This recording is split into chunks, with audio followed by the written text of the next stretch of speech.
내 은혜가 너에게 족하다. 내 능력은 약한 데서 완전하게 된다라는 것이었어요. 자, 여러분 이해가 가시나요? 당신의 자녀가 괴롭다는데 아버지 나 너무 아파요.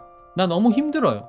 나 도저히 못 견디겠어요 라고 얘기를 하는데 난 너에게 이미 충분히 은혜를 줬어 라고 대답하시는 게 이해가 가세요. 게다가 지금 뭐라고 또 덧붙이셨습니까? 우리가 약해야 당신의 능력이 완전해지신대요. 이걸 삐딱하게 보면요, 하나님 굉장히 이기적이고 자기중심적이고 우리를 마치 수단으로 취급하는 그러한 신으로 보일 수 있다는 겁니다. 그분의 능력이 완전해지기 위해서 우리가 약해야 된다. 그렇기 때문에 우리가 약한 건 은혜다라는 사실이 선뜻 납득하기에는 좀 어렵습니다.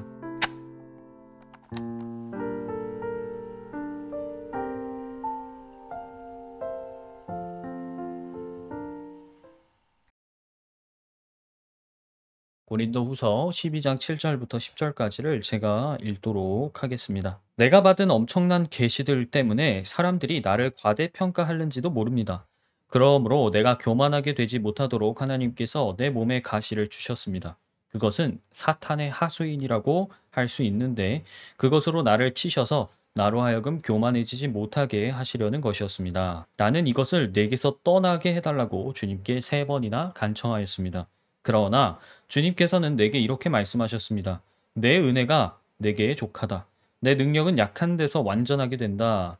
그러므로 그리스도의 능력이 내게 머무르게 하기 위하여 나는 더욱더 기쁜 마음으로 내 약점들을 자랑하려고 합니다. 그러므로 나는 그리스도를 위하여 병약함과 모욕과 궁핍과 박해와 곤란을 겪는 것을 기뻐합니다. 내가 약할 그때에 오히려 내가 강하기 때문입니다. 오늘은요, 이 바울의 고백을 바탕으로 하나님의 거절이라는 조금은 도발적인 제목으로 함께 여러분과 말씀을 나누려고 합니다. 어느덧 이 꿉꿉한 공기가 가시고 태양은 뜨겁지만 아침 저녁으로는 선선한 바람이 부는 가을이 다가오고 있죠. 보니까 해도 벌써 일찍 지고 있더라고요. 이 가을 하면 언제나 추수의 계절, 이런 이미지가 있습니다. 우리도 항상 이 즈음이 되면 또 이렇게 밭에서 노랗게 익어가는 곡식들을 보면 올 한 해 나는 어떤 수고를 했는가? 나는 어떤 결실을 거둘까? 이런 생각들을 하게 되죠. 추수를 하고 나면 금세 겨울이 찾아오고 또 새로운 한 해가 시작될 것이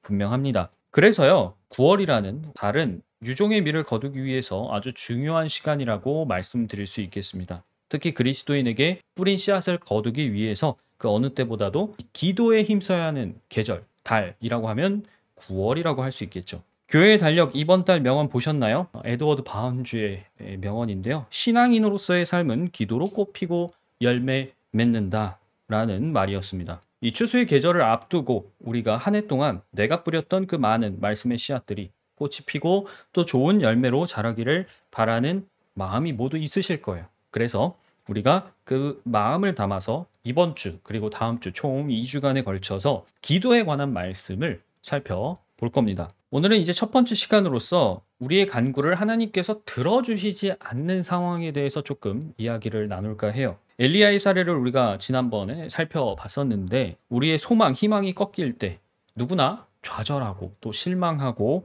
우울합니다. 그래서 이런 의문이 뇌리에 스칠 때가 있죠. 하나님은 위대한 분이라고 말씀하시는데 스스로 그렇게 성경에 써 놓으셨는데 불가능한 것이 없다고 얘기하시면서도 왜 내 간구를 들어주시지 않는 것일까? 우리가 기도에 관해서 배우고 또 공부하고 듣는 많은 이야기들을 보면 하나님이 거절하시는 것보다는 내가 한 기도를 들어주시는 응답이라고 우리가 소위 말하는 부분에 초점을 많이 맞추고 있습니다. 근데 여러분이 구하는 것들을 다 받기 위해서는 소위 기도 응답을 잘 받기 위해서는 또 우리가 포기하지 않고 끈기 있게 하나님께 계속 구하기 위해서는 하나님의 거절을 먼저 잘 알아야 돼요. 하나님이 어떤 것을 거절하시는가에 대한 공부를 마땅히 해야 되는 것이죠. 그래서 우리가 오늘 다룰 주제는 우리 듣는 성도 여러분께 다음과 같은 질문을 던질 것이고 또 그 질문에 대한 답도 제시할 겁니다. 첫째는요, 하나님이 거절하시는 간구란 도대체 무엇인가? 둘째는 그렇다면 하나님은 왜 그 간구를 거절하시는가? 그리고 마지막으로 하나님의 거절이 기도응답, 즉 은혜가 될 수 있는 이유는 무엇일까? 이런 부분들이에요. 우리가 보이지 않는 분을 믿고 또 말씀과 하나님의 영을 통해서 이 세상에서 순례자요, 나그네로 살아가고 있다면 하나님의 거절을 살펴보는 이 시간이 하나님의 승낙을 얻으면서 기쁘게 순례하는 좋은 터전이 되리라 저는 믿어 의심치 않습니다. 자, 오늘은요, 함께 성경의 사례를 살펴보면서 죄, 실수, 그리고 약점, 이 세 가지 순서대로 여러분께 말씀을 드려보도록 하죠. 자, 하나님의 거절 첫 번째로는요, 죄가 구원으로입니다. 죄가 구원으로. 제가 여러분께 가장 먼저 소개를 해드리고 싶은 사례는 다윗의 이야기입니다. 자, 함께 오늘은 이제 사례별로 성경을 좀 찾아볼 건데요. 구약으로 넘어가셔서 사무엘하 12장을 펼쳐 보시면 되겠습니다. 사무엘하 12장이요. 요 사무엘하 12장은 이제 앞선 11장에 나오는 다윗의 치명적인 죄의 결과를 다루고 있습니다. 11장 내용을 간략하게 제가 요약을 해드리자면 다윗이 우리야라는 신하의 아내인 바세바를 빼앗아서 동침합니다. 근데 바세바가 임신을 덜컥해요. 그래서 이 죄를 감추기 위해 온갖 술수를 쓰죠. 그런데 모든 계략이 실패하니 우리야를 전장에서 죽도록 내몰라라는 지시를 내렸고요. 결국 우리야는 전사합니다. 그래서 12장이 다윗이 지은 죄에 대한 이제 나단의 이야기를 담고 있어요. 자, 12장 펼쳐졌으면 전반부를 한번 보실까요? 나단이 한 이야기로 다윗의 죄를 비유하고 있습니다. 1절부터 4절까지 한번 보시면 어떤 성읍에 두 사람이 살았습니다. 한 사람은 부유하였고 한 사람은 가난하였습니다. 그 부자에게는 양과 소가 아주 많았습니다. 그러나 그 가난한 사람에게는 사다가 키우는 어린 암양 한 마리 외에는 아무것도 없었습니다. 이렇게 얘기를 하고 있죠. 여기서 부자는요, 자기께 아까워가지고 가난한 사람의 양을 빼앗아서 손님을 대접합니다. 여기 잘 보면 이 이야기의 가난한 사람은 우리야였어요. 그리고 우리야가 가지고 있었던 양이라는 것은 밧세바였습니다. 우리는 다윗이 지은 죄가 어디서 비롯되었는지 알 수 있죠. 그게 뭐였어요? 욕심이었습니다. 욕심. 많이 가지고 있었음에도, 그에게 모든 것이 넉넉하게 있었음에도 자기께 아까웠다는 거예요. 욕심이죠. 그래서 다른 가난한 사람의 것을 빼앗았던 겁니다. 이 다윗이 지은 죄는요, 가난한 사람을 고의로 죽였죠. 살인죄입니다. 그 다음에 그 사람의 양을 빼앗았어요. 도둑질이요. 근데 그냥 양을 빼앗은 게 아니죠. 다른 사람의 아내를 취했죠. 간음입니다. 간음죄예요. 그렇기 때문에 이 두 죄는 율법으로 따지면 사형에 처해야 됩니다. 제사로 용서를 받을 수 없는 가장 흉악한 죄예요. 그래서 또 5절에 보면 이 비유를 듣고서, 이야기를 듣고서 나단이 말했던 그 부자인 사람은 마땅히 죽어야 된다라고 얘기를 하죠. 자, 그런데 제가 여기서 초점을 맞추고 싶은 부분은 아이예요. 아이. 왜냐면 7절부터 나단이 이제 하나님이 어떻게 벌하실 것이다 라는 얘기를 하는데, 다윗은 그 말을 듣고 자기 죄를 자백합니다. 그러니까 나단이 13절에서 얘기를 하는데요. 보세요. 주님께서 임금님의 죄를 용서해 주실 것입니다. 그러므로 임금님은 죽지는 않으실 것입니다.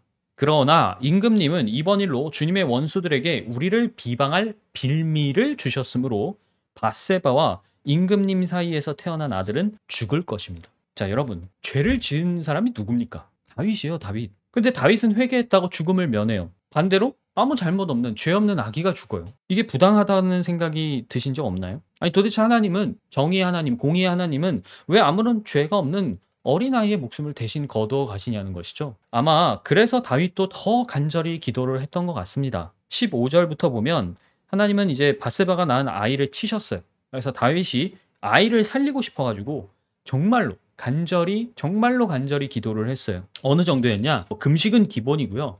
이 궁에 돌아와도 잠을 안 자려고 하는 거예요. 하다가 졸아서 잠깐 자도 맨바닥에서 쪽잠을 잔 것이죠. 신하들이 말렸는데도 다윗은 꿈쩍하지도 않고서요, 만으로 6일을 그렇게 기도를 했어요. 그럼에도 불구하고 하나님께서는 다윗의 청을 거절하셨습니다. 마음을 바꾸시지 않았어요. 이게 결과만 놓고 보면 하나님이 다윗의 청을 거절하신 것이 부당하고 무정하고 심지어 잔혹해 보일 수도 있습니다. 그런데 우리는 하나님이 아이를 살려달라는 그 간청을 왜 거절하셔야만 했는가에 대해서 생각을 해봐야겠죠. 자, 이 사건을 둘러싼 문제의 핵심은 간단합니다. 다윗은 자기 죄를 감당할 수 있는 어른이었어요. 자기 죄를 감당해야 됩니다. 하지만 아이는 그렇지 않았어요. 14절에서 아까 나단이 뭐라고 표현을 했습니까? 주님의 원수들에게 우리를 비방할 빌미라는 표현을 썼어요. 즉, 이 아이 자체가 죄의 결과란 말이죠.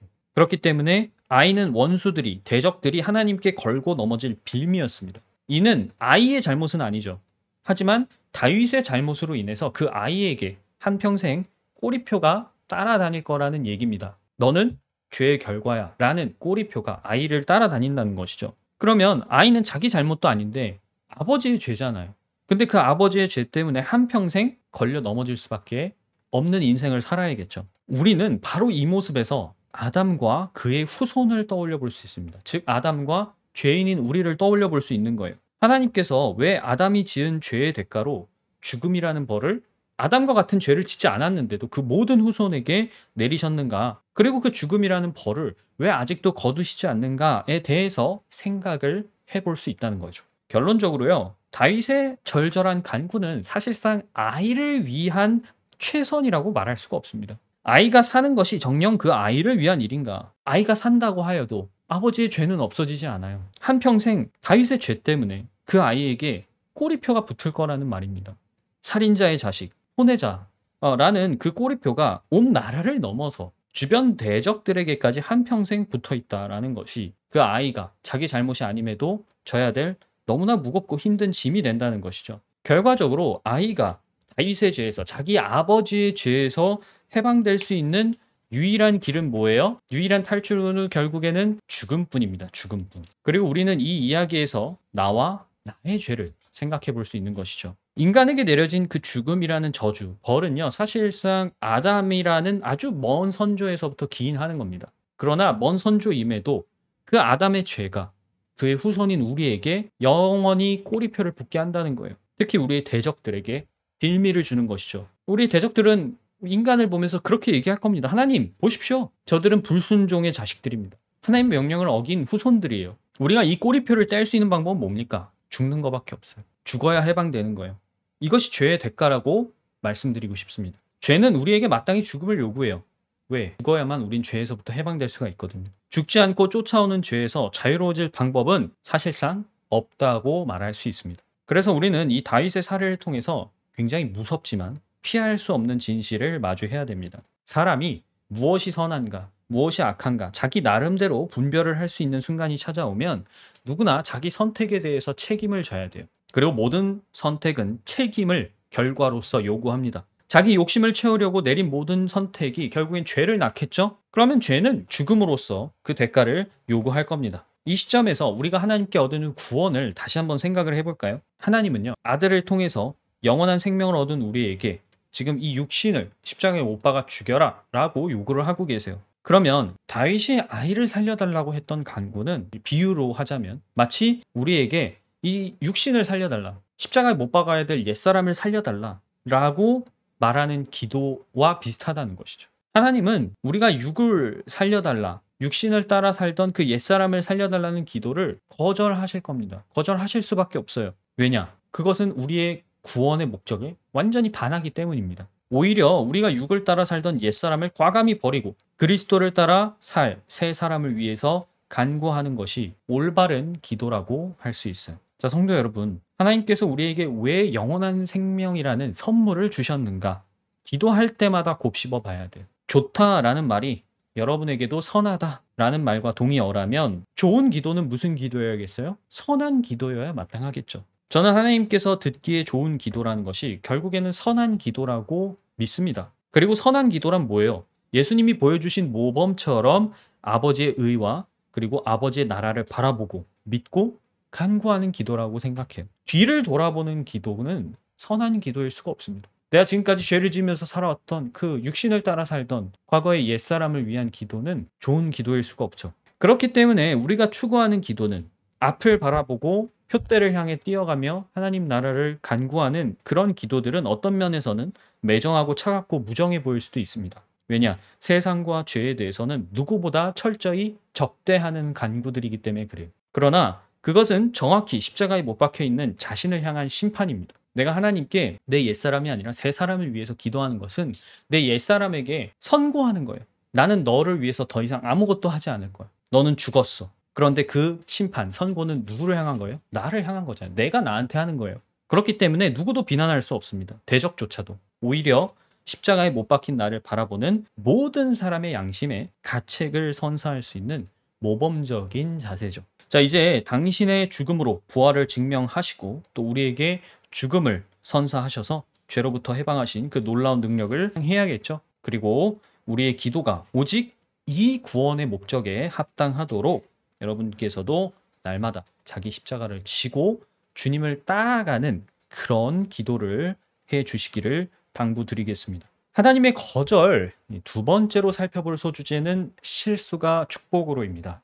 실수가 축복으로. 이 두 번째 사례의 주인공은 모세입니다. 자, 이번에는 좀 더 앞으로 가셔서 함께 신명기를 펼쳐 보실까요? 여호수아 전이죠. 신명기 3장을 펼쳐 보시기 바랍니다. 이 신명기 3장에서는 가나안 땅 입성을 이제 코앞에 둔 시점이에요. 모세가 이제 자기 삶을 돌아보는 시간인데, 우리가 뭐 출애굽기부터 신명기까지 모세의 삶을 돌아보면 참 파란만장하죠. 아기 때 잔혹한 학살을 피해서 이집트 왕가에 극적으로 입양이 되고, 또 자기 민족을 도우려다가 살인을 저질러서 자기가 누리던 모든 것을 잃은 채 광야로 도피했던 그런 인생이었습니다. 근데 거기서 하나님의 선택을 받고 이스라엘 백성을 데리고 나와서 온갖 일을 겪은 것이 한 사람이 겪은 인생의 스토리예요. 이게 과연 한 사람이 이렇게나 드라마틱한 그런 경험을 다 할 수 있는가, 그리고 이런 소명을 감당할 수 있는가에 대해서는 저는 같은 인간으로서 의문스럽습니다. 왜냐하면 너무나 대단한 일이기 때문에 그래요. 자, 지금 이 신명기에서 모세는 한평생 자기 소명이었던 민족 구원이죠. 이스라엘 민족들을 약속의 땅으로 이끌어내는 그 구원의 완성을 목전에 두고 있었습니다. 그런데 너무나 충격적이게도 그는 약속의 땅에 들어갈 수가 없었어요. 왜죠? 무리바라는 곳에서 반석을 2번 내리쳤기 때문입니다. 실수였어요. 그래서 모세가 지금 여기 3장에 보면 다시 한번 하나님께 간구하는데요. 24절을 보세요. 3장 24절에 주 하나님, 주님께서는 주님의 크심과 권능을 주님의 종에게 나타내 보이셨습니다. 하늘과 땅 사이에 어떤 신이 주님께서 권능으로 하신 것과 같은 일을 할 수 있겠습니까? 부디 저를 건너가게 하여 주십시오. 그래서 요단 저쪽 아름다운 땅과 아름다운 산과 레바논을 보게 해 주십시오. 그러나 하나님의 돌아온 답은 거절이었습니다. 심지어 차갑게 느껴지기까지 해요. 26절에 이렇게 얘기하시거든요. 이것으로 내게 족하니 이 일 때문에 더 이상 나에게 말하지 말아라. 이제 나한테 이 말은 다시 하지 마. 이런 얘기잖아요. 좀 차갑게 느껴져요. 아니, 실수로, 고의도 아니고 실수로 반석을 2번 친 건데 이게 약속의 땅에 들어가지 못할 만큼 용서받을 수 없는 죄인가? 라는 생각이 듭니다. 그러니까 하나님의 거절은 여기서도 좀 의문스러워 보이죠. 왜냐면 앞서 우리가 살펴봤던 다윗이 겪은 이 상황들, 다윗이 거절당한 그 간구는 결국에는 죄의 결과였잖아요. 그가 의도적으로 친 욕심 때문에. 근데 모세가 지금 무리바에서 반석을 2번 친 거는 명백한 실수였어요. 광야에서 자꾸만 불평하는 백성들 때문에 모세가 화가 났던 거죠. 화가 났기 때문에 그걸 주체하지 못하고 2번 내리쳤던 겁니다. 물론 실수도 잘못이고 죄가 될 수 있어요. 특히 반석이 어떤 의미인지 곱씹어 본다면 모세의 잘못은 분명 큰 잘못이라고도 볼 수가 있습니다. 왜냐? 하나님은 당신이 이스라엘의 반석이다 라고 얘기하셨을 뿐만 아니라 또 그리스도인에게도 예수님이 반석이잖아요. 이 반석을 한 번만 치라고 얘기하셨는데 그것을 2번 내리치는 것은 어떤 면에서는 하나님의 그 거룩함을 훼손하는 행위로도 볼 수 있죠. 우리한테는 마치 예수님을 십자가에 2번 못 박는 것 같은 그런 이미지도 줄 수 있는 겁니다. 그래서 우리가 이제 이런 관점에서 화를 내더라도 죄는 지으면 안 된다라는 에베소서 4장 26절의 말씀을 다시 한번 유념하게 되는 것이죠. 물론 모세 정도면 여러분 정말 많이 참은 거고 잘 참은 거예요. 웬만큼 인내심이 강한 사람이 아니면 진즉에 때려쳤을 겁니다. 모세처럼 여기까지 그 소명을 이룰 수 있는 역량이 없었을 거예요. 하나님하고 계속 다투고 그분을 믿지 않고 신뢰하지 않고 영적으로는 깨닫는 게 너무 둔해서 같은 말을 계속해도 이해를 못하는 그 수백만 명의 사람을 40년 넘게 이끌어 간다는 것이 정말 어려운 일이에요. 10년, 20년, 30년 같이 산 가족도 서로 말이 안 통하고 이해가 안 가가지고 막 싸우고 다툴 때가 있는데 수백만 명이잖아. 오죽하면 모세가 지금 여기 신명기 3장 26절에서 본인이 약속의 땅에 들어가지 못한 것을 당신들 때문에라 그래요. 당신들. 백성들 탓으로 돌리고 있는 거예요. 그럼에도 불구하고 하나님께서는 단호히 거절을 하셨어요. 그러나 우리는 하나님께서 모세의 청을 거절하신 이유를 뒤에서 짐작해 볼 수 있습니다. 왜냐? 모세가 바통을 여호수아에게 넘겨주었기 때문에 모세는 더 크고 더 놀라운 사역에 참여할 기회를 받았기 때문이에요. 그가 가나안 땅에는 들어가지 못했지만 거기에 들어가지 못했기 때문에 하나님의 더 큰 계획과 사역에 또 그분의 뜻에 동참할 수 있게 되었다는 것이죠. 그 첫 번째 증거가 뭐냐면 바로 변화산 사건이에요. 마태복음 16장 또 마가복음 9장, 누가복음 9장이 나오는 사건이죠. 예수님의 모습이 이제 영광스럽게 변화하는 사건이었는데 이때 모세와 엘리야가 예수님과 함께 앞으로 일어날 일에 관해서 논의하는 장면이 나옵니다. 자, 모세는 어떤 사람입니까? 구약에서 율법을 대표하는 사람이에요. 시내산에서 율법을 받았고 그 받은 율법을 통해 하나님과 백성 사이에 중보자이자 또한 계약을 체결하는 중재인으로서 존재했었죠. 그리고 예수님은 어떤 분입니까? 율법을 폐기하러 오신 분이 아니었어요. 예수님 스스로 당신은 율법을 완성하기 위해 이루기 위해 오셨다라고 증명하셨었습니다. 그러면 이 점을 여러분이 겹쳐서 생각을 해보세요. 만약에 모세가 여호수아의 목까지 다 이루고 눈을 감았더라면 그가 율법을 완성하기 위한 예수님의 사역에 동참을 할 수 있었을까요? 자, 모세도요. 본인이 직접 나와 같은 선지자가 올 것이다. 즉 메시아에 관해서 예언을 하였지만 그가 그렇게 스스로 예언하는 과정 중에서도 그분과 함께 내가 사역을 할 거야 라는 생각은 아마 전혀 못했을 겁니다. 근데 보세요. 변화산에서 모세가 예수님과 함께 의논을 하고 있는 거예요. 그러면 바로 그 순간에 모세도 왜 하나님께서 나에게 가나안 땅에 못 들어가게 하시고 바통을 여호수아에게 넘기라고 하셨는가에 대해서 이해했을 거라고 생각이 듭니다. 그러니까 모세가 여호수아에게 이 약속의 땅인 가나안 입성 또 정복 사역을 넘겨주는 것, 이 모습 자체가 이 변화산 장면에서 일부분 해소가 되고 있는 거예요. 왜죠? 여호수아, 이 이름이 바로 예수라는 이름이기 때문에 그렇습니다. 자, 여담으로 이런 이유 때문에 모세가 분명 죽었죠. 그리고 무덤에 묻혔다라는 기록까지 있지만 그가 죽지 않고 하늘로 올라간 엘리야와 함께 이 변화산에서 나타난 것을 보아 모세가 특별한 방식으로 부활했거나 아니면 육신을 입고 하늘에 올라간 것이 아닌가라는 추측이 있습니다. 일단은 모세의 무덤을 아는 사람이 없고요. 그 다음에 유다서 1장에 이제 나온 것처럼 천사장인 미카엘이 모세의 시신을 두고 사탄과 다투었다라는 기록도 있기 때문에 그래요. 자, 방금 살펴본 이 초림의 사건, 그러니까 첫 번째 증거가 변화산에서 나타난다면 두 번째 증거는 예수님의 재림과 맞물려서 등장하는데요. 이 계시록 11장에 보면 이제 7번의 나팔이 울려 퍼지는 끝 무렵에 두 증인이 세상에 내려옵니다. 이들은 상복을 입고 3년 반 동안 예언을 하게 되는데요. 이 중에 한 사람은 하늘을 닫습니다. 그래서 비가 오지 않게 하는 권능을 보여주고요. 또 다른 한 사람은 물을 피로 변하게 하는 권능을 보여줘요. 각각 여러분이 이미지가 떠오르는 사람들이 있죠. 하늘을 닫아서 비가 안 내려오게 했던 것은 엘리야가 했었던 사역 중 하나였고요. 물을 피로 변하게 하는 것은 대표적으로 모세가 이집트에 사용했던 기적이었습니다. 그래서 이제 사람들이 두 증인을 보통 엘리야 그리고 모세일 것이다 이렇게 해석을 하는데 만약 이 해석이 맞다면 구약에서 소명을 완성하지 못했던 듯 보였던 모세는요. 예수님의 초림을 넘어서 재림까지 그러니까 이 사역의 처음부터 끝까지 이 세상의 끝까지 사역에 동참하는 그런 인물이 되는 것이에요. 그렇게 본다면 모세가 거기서 했던 실수는 사실 하나님의 더 큰 은혜로 바뀌었다. 이렇게 생각할 수 있는 것이죠. 그래서 우리가 모세의 사례에서 얻을 수 있는 교훈은 굉장히 큽니다. 야고보서에서 야고보도 말하지만 우리는 사람이잖아요. 누구나 많은 일에 실수를 합니다. 실수를 안 한 사람이 세상에 어디 있어요. 그러나 하나님은 우리가 실수할 때마저 당신의 최선을 이루도록 하는 은혜의 은혜를 더하여 주실 수 있는 능력 있는 분이라는 거예요. 사람이 내다볼 수 있는 범위가 멀어봤자 얼마나 멀겠습니까? 우리도 그렇잖아요. 자기 인생이 앞으로 어떻게 될지 그것도 예측하는 게 어려운데 이따금 통찰력 좋은 사람들이 지혜로운 사람들이 나와도 예측하는 것은 멀리 바라보는 것은 기껏해 한두 세대 정도예요. 그런데 하나님은 만물의 시작 그리고 끝이시고 또한 만물의 주인으로서 이 세계에 당신의 뜻을 세우고 이루고 드러내는 분이란 말이죠. 그럼 우리가 잊지 말아야 될 것은 무엇입니까? 그분은 천년이 하루 같은 분이라는 거예요. 그분과 우리의 얼마나 큰 상대적인 차이가 있는가. 이 상대성은요.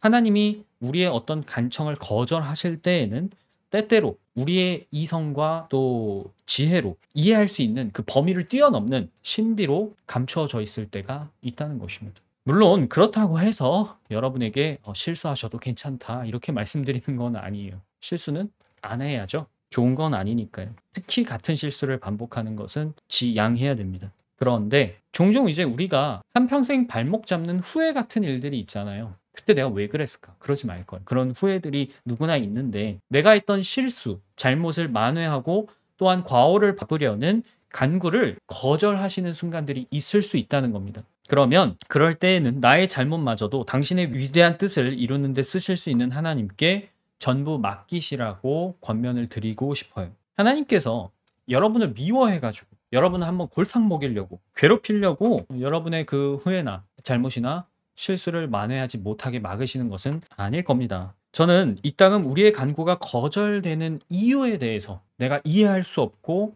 또한 납득할 수 없을 때에는 그것이 하나님의 뜻을 바로 세우기 위해서 내가 바라보아야 할 방향을 분명히 가르쳐 주는 그런 순간이라고 생각을 해요. 마치 우리가 정답을 찾기 위해서는 오답을 먼저 제외하잖아요. 그런 것처럼 하나님께서 거절하실 때에는 내가 정답으로 가기 위해서 또 한 번 주님께 응답을 받은 것이구나라고 생각을 하셨으면 좋겠습니다. 자, 그러면 하나님의 거절 마지막으로는요. 약점이 강점으로입니다. 약점이 강점으로. 제목 보시면 아시겠지만 이 마지막 사례의 주인공은 우리가 오늘 본문으로 읽었던 바울입니다. 바울이 이방인의 사도로서 정말로 많은 교훈, 계시, 지침들을 성경에 남겨두었잖아요. 성도들을 배려하는 그 바울의 세심함부터 또 목숨을 아끼지 않는 전도의 열정까지 바울은 감히 나를 따르라고 말할 수 있는 정말 모범적인 그리스도인이었고 사도였습니다. 그런데 바울이 이제 13장에서 고린도후서 13장에서 본인이 이제 하나님께 받았던 환상들, 계시들을 자랑을 해요. 심지어 여기서 뭐라고 얘기하냐면 본인은 셋째 하늘까지 올라갔다. 이렇게 얘기합니다. 여기서는 말로 표현할 수도 없고 또 말해서도 안 되는 아주 많은 얘기들을 들었다고 해요. 이 무슨 뜻인가? 지금 바울이 우리한테 편지에 남긴 많은 계시들, 교훈들은 본인이 알고 보고 들은 것 중에 정말 일부분만 남겨놓은 것이다. 편지에 쓴 것이다. 라는 그런 사실을 유추하게 하죠. 바울은 이렇게 특별한 경험을 많이 했던 사람입니다. 그러다 보니까 사람들이 그를 과대평가할 수도 있겠죠. 바울 역시 본인이 영적으로 많은 것을 알고 있고 또 헌신도 굉장히 열정적으로 했잖아요. 이 믿음의 경주에서 그는 가장 앞서 달려있는 사람이었기 때문에 사실 이것이 그에게 교만이라는 도구로 작용할 수 있다는 것을 알았을 겁니다. 그리고 본인도 알고 있다고 지금 얘기를 하죠. 그래서 7절에 보면 하나님이 자신에게 가시를 주셨다 그래요. 그런데 그 가시가 본인에게는 은혜였다라는 간증을 하는 겁니다. 그래서 우리가 이 고린도후서 13장에 나오는 바울의 고백을 보면 하나님이 허락하신 악에 대해서 이제 고민을 좀 해보게 돼요. 흔히 우리가 지금 이 세계에서 마주하는 악은 대부분 두 가지 형태일 겁니다. 하나는 인간의 죄로 인해서 발생하는 악이죠. 그리고 두 번째는 자연적인 현상이나 피해, 고통을 가져오는 악입니다. 사람들이 여기서 제기하는 주요 의문 중 하나는 뭐냐면 하나님이 선한 분이라면 어째서 악으로부터 무고한 사람들을 구하지 않느냐는 거예요. 악인이 악으로 인해 징벌받는 것은 정의의 관점에서는 용납이 되잖아요. 아니 근데 무고한 사람들, 잘못이 없는 사람들까지 왜 악의 피해자가 되느냐. 이제 이 부분에 대해서 의문을 제기하는 것이죠. 딱히 큰 잘못을 저지르면서 산 것이 아닌데도 범죄나 사고의 피해자가 되는 사례들이 상당히 많고 그들은 끔찍한 트라우마나 장애를 안고 한평생 살아가기도 합니다. 이 자연재해도 그렇죠. 선인과 악인을 구별하지 않습니다. 이는 성도들도 마찬가지로 경험하는 일이에요. 왜냐? 하나님의 자녀에게도 재해, 재난, 질병, 사고는 닥칩니다. 때로는 어떤 성도들은 이른 죽음을 맞이하기도 해요. 그러면 사람들은 이해할 수 없는 겁니다. 아니, 하나님께서 왜 당신의 아들의 목숨을 이렇게 빨리 걷어가실까? 왜 그 사람에게 그런 재난을, 재해를, 그리고 악을 허락하셨을까? 만약에 하나님이 정말로 선한 분이라면 선인은, 아니 적어도 자기를 믿고 따라오는 당신을 믿는 사람은 구하셔야 되는 거 아닌가, 그런 생각을 해보게 된다는 것이죠. 바울은 이런 의문에 대해서 바로 본인의 가시를 통해서 설명하려고 합니다. 바울도 얘기했어요. 이 가시는 사탄의 하수인이에요. 악입니다. 네, 분명한 악이에요. 여러분의 평화를 깨트리고 근심을 안겨주고 마음과 몸에 상처와 고통을 주는 그러한 것들은 의심의 여지 없이 악한 게 맞습니다. 그래서 바울도 당연히 악한 것이니까 자기 몸에서 이 가시를 빼내어 달라고, 이 악을 제하여 달라고 무려 3번이나 정말로 진중하게 간청했던 거예요. 그러나 하나님의 답변은 무엇이었습니까? 내 은혜가 너에게 족하다. 내 능력은 약한 데서 완전하게 된다라는 것이었어요. 자, 여러분 이해가 가시나요? 당신의 자녀가 괴롭다는데 "아버지 나 너무 아파요. 나 너무 힘들어요.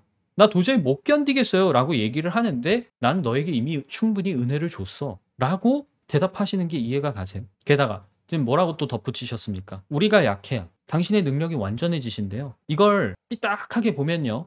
하나님 굉장히 이기적이고 자기중심적이고 우리를 마치 수단으로 취급하는 그러한 신으로 보일 수 있다는 겁니다. 그분의 능력이 완전해지기 위해서 우리가 약해야 된다. 그렇기 때문에 우리가 약한 건 은혜다라는 사실이 선뜻 납득하기에는 좀 어렵습니다. 왜냐? 이 명제 자체가 우리에게 다음과 같은 사실을 전제하고 있기 때문에 그래요. 첫째로는 우리가 하나님 의존적인 존재라는 겁니다. 즉 피조물로서 창조주에게 절대적으로 의존하고 있다는 것이고요. 둘째는 피조물은 창조주보다 약하기 때문에 피조물이라는 사실이에요. 우리가 약해야 비로소 피조물다울 수 있다라는 얘기죠. 그래서 이것이 인간을 만든 창조주가 과연 선하다고 말할 수 있는가라는 의심을 불러일으키기에는 충분한 논점입니다. 그런데 이 성경은 처음부터 우리가 천사들보다 조금 낮게 창조되었다라는 사실을 알려주고 있고요. 마찬가지로 우리보다 더 낮게 창조된 피조물들이 있습니다. 동물들, 식물들, 특히 동물들. 우리는 그러한 우리보다 낮게 창조된 피조물을 다스리고 있어요. 즉 우리도 다스림을 받는 위치에 있지만 누군가를 다스리는 그런 중간 관계에 있기 때문에 창조의 위계, 어떤 계급적인 질서 자체를 직접 경험을 하면서 살아가고 있습니다. 사실 앞선 두 전제는요. 만물이 그분으로부터 나왔고 또 그분을 통해서 존재한다라는 사실을 고려하면 납득하는 게 어렵진 않아요. 문제는 뭐예요? 그걸 믿느냐가 문제가 되는 것이죠. 핵심은 이걸 수용하느냐, 곧 내가 하나님을 믿느냐 이거고요. 여기서 조금만 더 한번 깊게 들어가 보자면 우리를 천사보다 낮게 지으셨다 그랬잖아요. 이것은 우리를 당신과 닮게 창조하였다.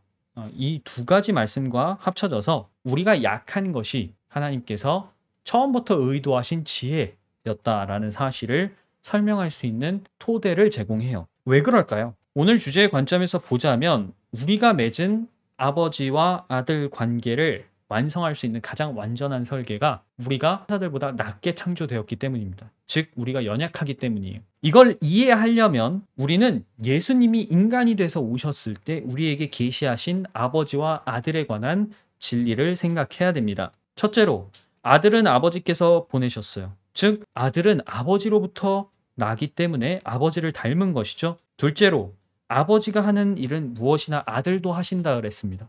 거꾸로 말하자면 아버지가 하지 않는다. 그럼 아들도 하지 않는다는 거예요. 셋째로 아버지는 아들을 사랑해서 하시는 모든 일을 보여준다 그랬습니다. 넷째로 아버지는 아들에게 생명을 주신다 그랬어요. 다섯째로 아버지는 아들에게 심판할 권세를 주셨습니다. 여섯 번째로 아버지는 아들을 통해 영광을 받으십니다. 마지막으로 아버지는 아들을 증명해요. 이게 예수님께서 특히 이제 요한복음에서 많이 얘기해 주셨던 주요 논점들인데 시간 관계상 제가 지금 이 명제들을 하나씩 조목조목 다 다루는 건 어렵습니다. 분량이 워낙 많기 때문에. 그러나 예수님은 분명히 하나님의 신격이에요. 그럼에도 불구하고 그들이 인격을 가진 아들로서 아버지께 순종하시면서 알려주셨던 이러한 7가지 진리들을 우리는 탐구할 필요가 있는 겁니다. 이 진리들을 잘 탐구하면요. 우리가 하나님의 아들이지만 동시에 천사보다 낮기 때문에 오히려 더 아버지를 온전히 닮아갈 수 있는 그 진리를 이해할 수 있게 돼요. 결론적으로 우리는 피조물이 하나님 의존적으로 창조된 것, 즉 약하게 창조된 것이 선하다고 말을 할 수가 있습니다. 왜냐? 하나님이 선하신 분이라고 한다면 그분께 종속될수록 더 많이 의지를 해야 될수록 피조물은 그분의 선함에 매일 수밖에 없습니다. 물론 이것을 속박으로 보는 견해도 있어요. 하나님이 창조한 우리 혼이 불멸한다는 점에서 바라보자면 사실 그럼에도 불구하고 우리가 영원한 죄의 형벌에 매여 사느니 하나님의 생명에 매여 있는 것이 훨씬 나은 선택지가 아닌가 저는 이렇게 대답하고 싶습니다. 이 두 진영에서 다 벗어나려고 하는 사람들도 있어요. 하나님의 생명에도 매이고 싶지 않고 죄의 형벌에서도 난 자유롭고 싶어 그렇게 얘기하는 사람들도 있지만 그거는 무슨 말이냐면 나는 더 이상 피조물이고 싶지 않아 라는 뜻이에요. 그러니까 이런 사람들은 대부분 자기를 믿죠.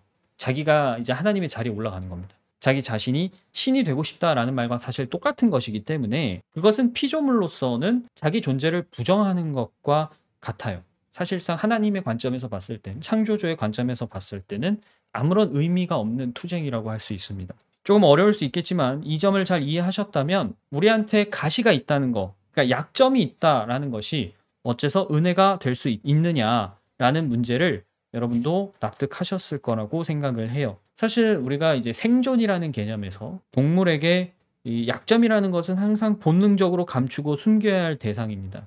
그리고 그건 인간 사회에서도 저는 똑같은 것 같아요. 다른 사람에게 내 약점을 쉽게 드러내는 것. 이것을 우리는 굉장히 꺼려하죠. 왜냐? 일단 내가 약해 보인다는 것 자체가 그 사람에게 뭔가 책 잡힐 여지를 주는 것 같고, 또 그런 걸로 인해서 사람들이 나를 보고 수군거리지 않을까, 뭐 이렇게 평가하지 않을까, 눈치를 보게 되니까 당연히 그럴 거예요. 그러나 하나님 앞에서는 우리가 그럴 필요가 없다는 겁니다. 하나님은요, 우리의 부족함을 당신의 완전으로 채우시려고 의도적으로 처음부터 그렇게 설계를 하셨어요. 우리를 낮게 창조하신 거예요. 그러니까 우리는 그분 앞에서 실오라기 하나 걸치지 않은 것처럼 내 약점을 다 드러내 보여도 됩니다. 드러내 보여야 하고요. 가린다고 어차피 가려지지 않아요. 나의 죄부터 나의 어떤 모자란 부분들, 불완전한 부분들까지 여러분 전부를 보여드리셔야 합니다. 자, 그러면 하나님은 그 성도에게 그 성도를 완전히 감쌀 수 있는 아주 완전한 새 옷을 하나 주실 거예요. 그 옷이 뭡니까? 예수 그리스도의 의라고 불리는 아주 빛나는 옷이에요. 이 옷이 나의 치부를 모두 가릴 수 있을 뿐만 아니라 나의 모든 약점까지도 완전하게 커버하는 창조주의 계획입니다. 자, 만약에 여러분이 하나님께 기도했어요. 저를 찌른 이 가시가 너무 아픕니다. 견디기 힘듭니다. 이걸 제거해 주십시오.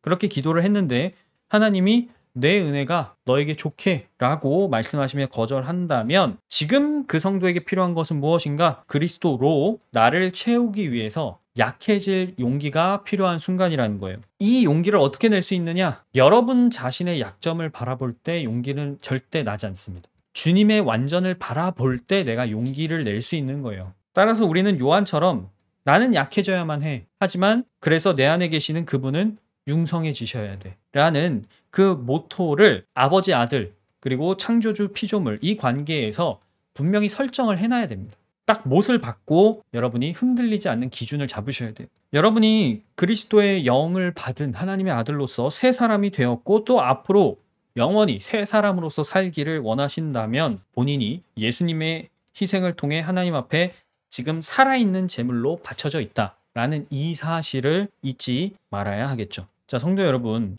하나님이 우리의 청을 거절하실 때 우리는 그분을 믿는 사람이기 때문에 내가 믿고 내가 정말로 사랑하고 의지하고 기대고 있는 그런 존재가 나를 거절한다는 것만큼 큰 실망이 없음을 부정할 수는 없을 거예요. 낙심될 수도 있고 당연히 좀 절망스러울 수도 있을 겁니다. 그러나 우리가 어른이 되어서 부모가 되어서 또는 누군가의 스승이 되어서 내가 어린아이였을 때, 내가 젊었을 때, 잘 무언가를 모를 때 내가 바랬던 거, 내가 기대했던 거, 내가 요구했던 것이 참 어리석었지 라는 경험이 다 있으실 거예요. 저는 감히 확신하건대 사람은 눈을 감을 때까지도 깨닫고 또 깨달을 것이 여전히 남아 있을 거라고 생각합니다. 그래서 겸손한 마음으로 말씀을 드리자면 오늘 설교를 통해서 우리가 기도에 있어 깨달아야 될 교훈, 결론은 단순해요. 하나님의 마음, 하나님의 생각, 하나님의 뜻, 그분의 길과 계획은 나의 것보다, 우리의 것보다 훨씬 높고 숭고하다라는 겁니다. 설교를 요약해 보자면 우리의 간청에 대한 하나님의 거절은 크게 세 가지 유형에서 나타난다라고 말씀을 드릴 수 있어요.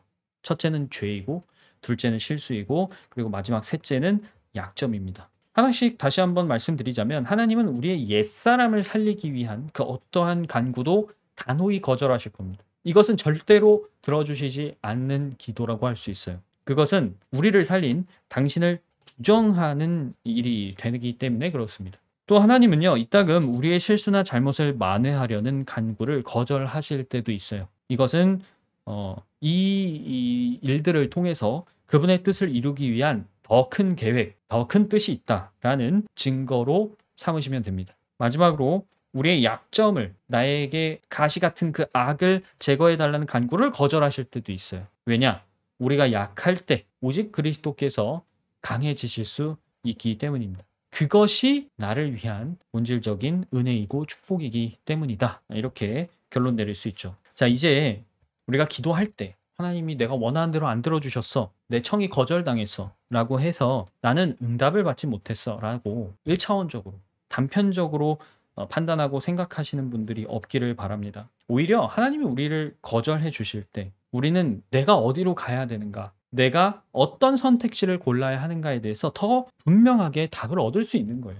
오히려 하나님이 더 친절하게 우리에게 알려주시는 겁니다. 앞으로 우리 모두 다가오는 추수를 생각하면서 다시금 하나님의 나라와 또 그분의 의에 의를 구하는 좋은 기도에 초점을 맞출 수 있는 그런 9월 한 달이 되기를 기대해 봅니다. 자, 오늘은요, 함께 마태복음 7장 7절의 말씀을 읽고 마치려고 합니다. 구하여라, 그리하면 하나님께서 너희에게 주실 것이다. 찾아라, 그리하면 너희가 찾을 것이다. 문을 두드려라, 그리하면 하나님께서 너희에게 열어 주실 것이다.